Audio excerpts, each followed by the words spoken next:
Bonjour, c'est Cryptoly, j'espère que vous allez bien. Aujourd'hui, on va parler d'un projet particulier qui s'appelle Ovaly. Je pense que vous avez déjà entendu parler depuis un certain temps, et si vous avez regardé la vidéo que j'ai fait sur le narratif du gaming, je vous ai parlé notamment de Ovaly, parce que c'est un jeu de rugby fantasy qui utilise justement les NFT et un jeu de cartes à collectionner pour construire son équipe de rugby. Et en l'occurrence, ils ont la licence officielle LNR, donc qui est la Ligue nationale de rugby, donc c'est quelque chose dont on entend déjà pas mal parler depuis un certain temps. Quand je cherchais des informations sur ce projet-là, je vais contacter tout simplement Ovaly, et ils m'ont proposé de sponsoriser cette vidéo, donc cette vidéo est sponsorisée avec Ovaly. Il est important pour moi de vous le stipuler. On commence la présentation du projet maintenant.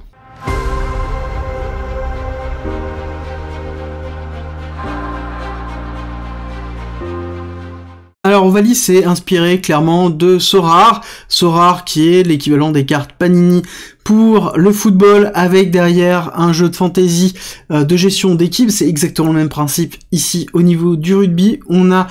toutes les différentes licences de rugby qui sont actuellement déjà prises, à savoir qu'on a d'autres qui vont arriver par la suite. On a un marketplace dans lequel on peut acheter des cartes qu'on peut utiliser dans la conception d'une équipe. C'est un jeu qui va être free-to-play, dans lequel on va avoir la possibilité de collectionner les différents joueurs que l'on va retrouver. On ira faire un tour sur le marketplace tout à l'heure, mais comme vous voyez, on a quand même beaucoup de monde avec des cartes uniques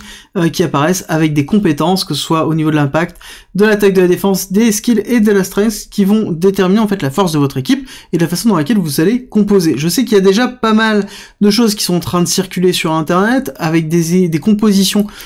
plutôt intéressantes, et comme on regarde au niveau de la vidéo, ça va être quelque chose dans lequel on va pouvoir positionner les différents membres, avoir une équipe structurée avec un score défini ici, qui vont nous permettre de pouvoir déterminer si on va gagner ou non le match, et il y aura forcément une partie, je pense, d'aléatoire qui rentrera dedans pour ne pas jouer qu'avec les stats. À côté, on va se retrouver sur des rewards lors des victoires, parce qu'il va y avoir forcément des compétitions qui seront hebdomadaire, dans lequel il y aura la possibilité de gagner le token Ovaly, ainsi que du merch, et forcément, je pense, des cartes, et ils disent même des tickets de match, donc c'est très intéressant si on est fan de rugby. Et la marketplace, comme vous pouvez le voir, est très simple d'utilisation. C'est quelque chose qui est lié à du Matic, où vous pouvez acheter directement vos différents joueurs préférés dans la rareté que vous voulez, dans lequel vous avez par exemple ici des cartes rares, ici c'est des cartes limitées, et on va avoir des cartes uniques, dans lequel si vous rentrez sur la carte, vous allez avoir la possibilité de voir la force, l'impact,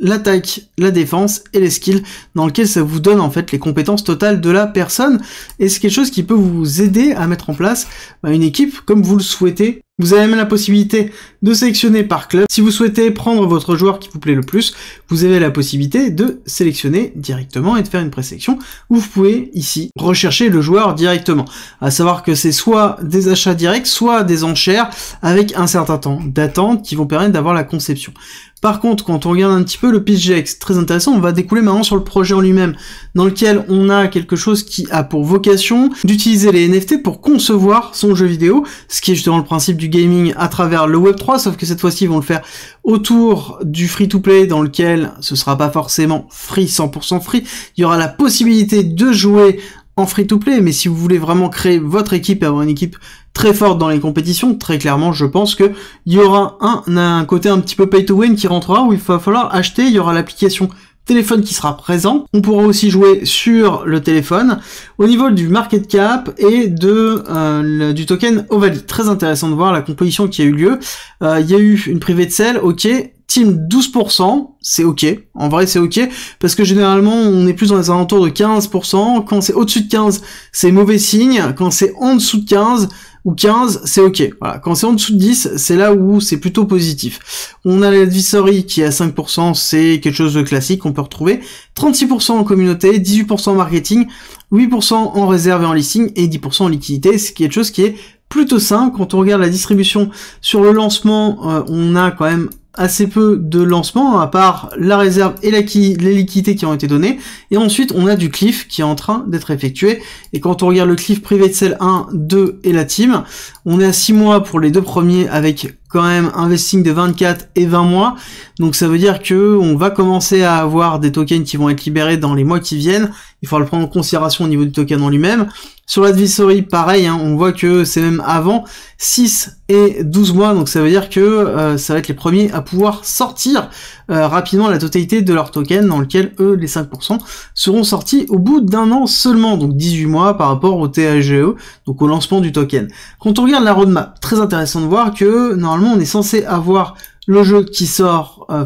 qui a été sorti en Q1, sauf qu'ils ont du retard, ça a été noté sur Q2, parce qu'ils voulaient impérativement lancer d'abord la marketplace, de façon à ce qu'il y ait une valorisation des NFT. Très clairement, on se cache pas que la réflexion derrière, c'est de pouvoir continuer à financer le développement du jeu, et continuer à acheter des licences supplémentaires, parce que les licences en rugby, certes, c'est pas les licences de football, mais ça coûte quand même très cher si on veut continuer à avoir des nouveaux clubs, des nouveaux joueurs et des nouvelles ligues. C'est un projet qui a été incubé par Pirates Labs, donc qui est un incubateur qui est connu déjà depuis un certain temps dans le domaine du Web3, qui produit dans la globalité des bons projets. Au niveau de la marketplace et des cartes, la marketplace a été ouverte le 4 avril et il y a eu déjà énormément de ventes, ce qui est plutôt positif. Les personnes sont en train de se positionner pour pouvoir préparer leurs équipes, à savoir qu'on va avoir forcément des coupes du monde qui vont être mises en place, on va avoir toute une partie compétitive qui va rentrer dans le pas. Après, la question à se poser, c'est est-ce que vous êtes aficionados du rugby? Est-ce que vous aimez suffisamment le rugby pour faire un jeu de fantasy? Est-ce que vous aimez les jeux de fantasy de sport? Si c'est le cas, Ovaly peut être une très bonne solution pour vous et pour être très intéressante, dans lequel on va avoir des news qui vont arriver dans pas longtemps, avec notamment le lancement du jeu et je pense des nouvelles du côté des différents partenariats qui vont être mis en place. Vous retrouverez en description et en commentaire les liens pour vous rendre directement soit sur le site, soit sur le Discord si vous voulez louper aucune information de Ovaly. Et si vous n'avez pas regardé ma vidéo sur le narratif du gaming, je vous invite à la regarder, je vous la mets directement en lien ici.